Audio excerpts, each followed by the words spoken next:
Steve, what sort of week has it been with obviously no manager in official place and maybe a little bit of doubt about things? Is it been difficult or just business as usual for you and the players?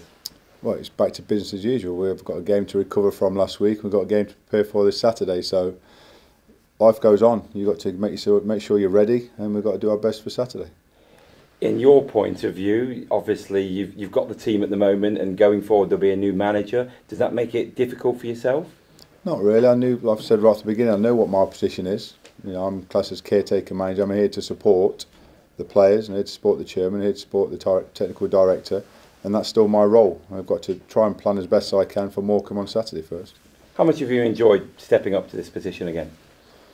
I don't know about again. The last time I was unavailable for the weekend fixture, I already had a plan, but this time, I've stood in the technical area for 2 games now.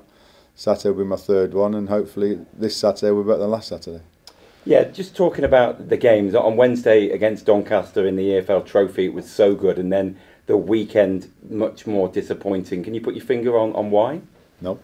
That's the so-called beauty of the game. Each week people's performance levels are different. We need to get some consistency through our performance levels, be better ourselves as a singular, as a unit, as a collective, and get the results that we need.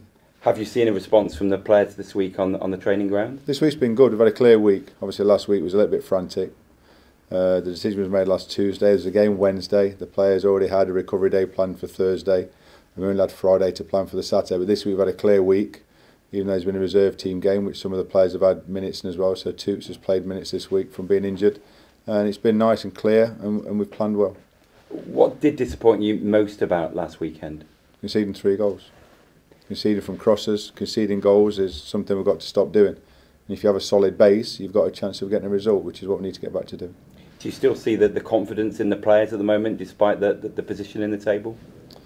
Well, yeah, like I say, this week's been good. They've worked really well this week. The session today was good. We worked today, obviously, for the weekend, and the confidence is there, but we need to put that out into practice when there's 6,000 people shouting as well. So you've got to do that week in, week out, whether it's Saturday, Tuesday or Saturday. You need to be better, you need to be stand up and be counted, like I said, at the weekend.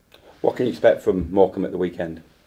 We've done our homework. They've got a solid shape that they play, which we've looked at through our analyst. But I don't want to give too much away about Morecambe. We've got to concentrate on our work first and go from there. Okay, that's good for me. Thank you.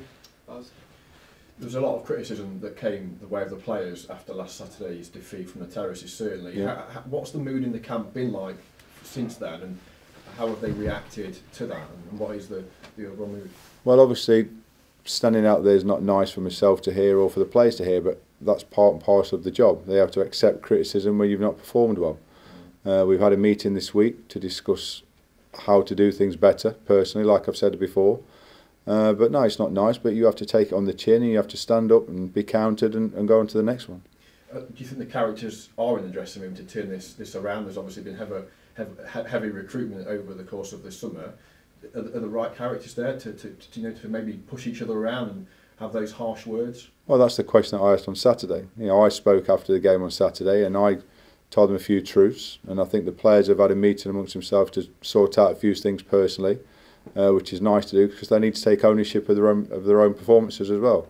So we miss John on the pitch, which is a massive minus for us. John Steads, is a great pro and one of our leaders, and we do miss him on the pitch, but he's still around the boys and he's still working with them every day. What's your squad news? Is there any injury concerns this week? Lou Alessandro's picked up a knee problem last week. Kane and John have been out on the grass this week, so we're hopeful for those two. Apart from that, no, I think I've got everybody for selection apart from those. In football, we always know that there's always generally a next game that comes along. I guess you said earlier on about the free week, but it would have been really nice to maybe have had a game in midweek to get back out and try and put that wrong right. But I guess the players will be itching to do that at Morecambe. No, but it's given us a week to prepare as a unit. If we have another game, you only have one day for that game, then you've got less time for the weekend game. So we've had 4 days planning for Morecambe.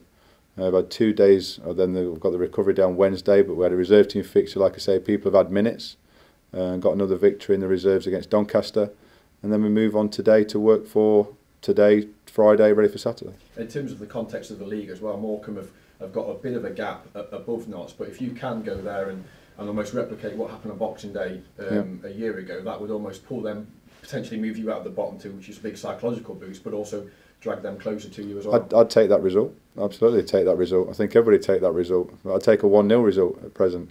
We need to win 2 or 3 games to try and get ourselves away from this predicament that we're in. But we're scrapping for every point.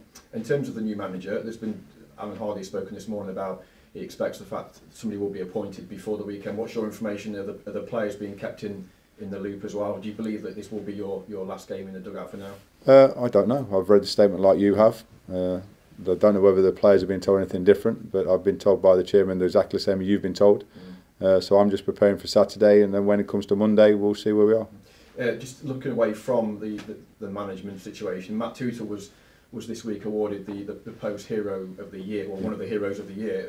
What kind of accolade do you think that is, and how's he reacted to that?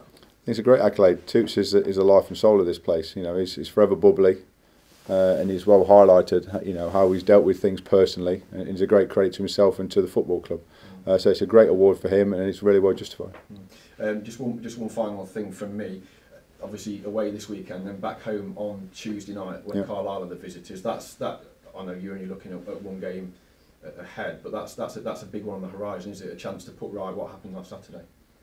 Yeah, we've got one in between that. Like I say, we've got to get Saturday. We've got to concentrate on the first one first, and then Carlisle will come across on the Tuesday evening. But we need to make sure all our eggs are put in one basket for Saturday first, and not look too far ahead.